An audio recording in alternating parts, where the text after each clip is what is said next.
It was in year 261 BC where Mauryan king Ashoka and Kalinga king Raja Anantapadmanabha fought one of deadliest battle in history of India for Kalinga territory. And because of strong army, King Ashoka won Battle of Kalinga where he was ruling from Afghanistan in west to Bangladesh in east, where it covered almost all Indian subcontinent except modern day Kerala and Tamil Nadu. And shocking thing is Mauryan empire collapsed completely within 5 decades after death of King Ashoka. Yes, you heard it right. After death of Ashoka, Mauryan empire had collapsed completely where different dynasties started ruling parts of Mauryan empire. But question pops in everyone's mind is, why did Mauryan empire fall?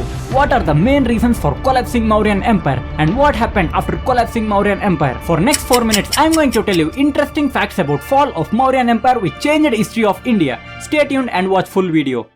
Before watching video, if you not yet subscribed our channel, please subscribe and press bell icon for short and simplified videos every day. Let's begin our video from 261 BC where King Ashoka successfully won Battle of Kalinga and ruled large part of Indian subcontinent. And after Battle of Kalinga, Ashoka took oath in battleground which changed not only his life but it changed future of Mauryan empire. Yes, you heard it right. After Battle of Kalinga, Ashoka decides not to fight any war in future where he converted himself to Buddhism and decides to live his rest of life with peace. And in one of Ashoka's rock edict, it has been mentioned about Ashoka where he was very disturbed after Battle of Kalinga. To overcome his sins, he adopted Dharma policy where he spread roots of Buddhism across Mauryan empire for peace and banned animal slaughter. And it is said that King Ashoka ruled Mauryan empire for almost 32 years where everything was fine in rule of Ashoka. And later Mauryan empire started collapsing within 5 decades after death of King Ashoka. Yes, after death of King Ashoka, many disputes among ministers, kingdoms and people started where Mauryan empire started collapsing slowly for many different reasons. As per historians, one of reason is Ashoka's policy of non-violence where he stopped waging war which led to weaken Mauryan empire where foreign invaders once again attempted to attack Mauryan empire. And another reason is financial crisis. Yes, you heard it right. To spread peace, Ashoka used major part of royal treasury to build monuments and gave a large amount of grant to Buddhist monks.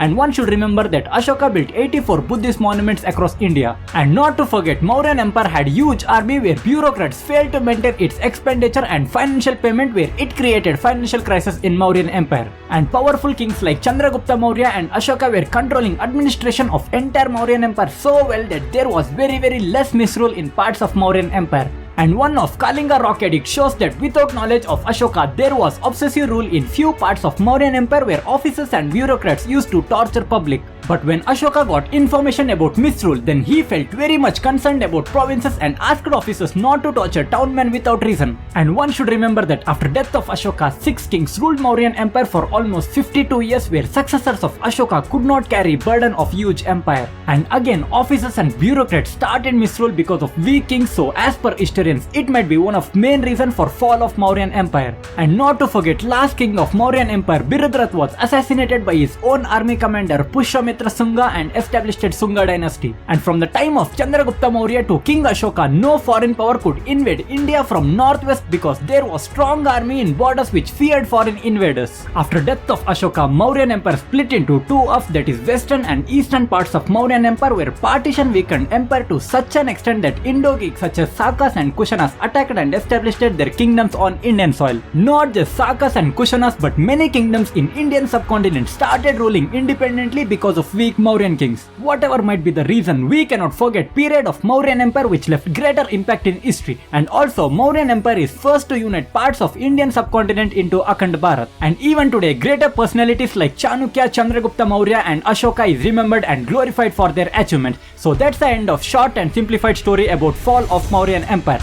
If you think this video is knowledge, then kindly share this video among your friends and comment your doubts in comment section. And also you can ask your doubts in my social media account and link will be given in description. Also don't forget to subscribe our channel for more interesting and trending videos.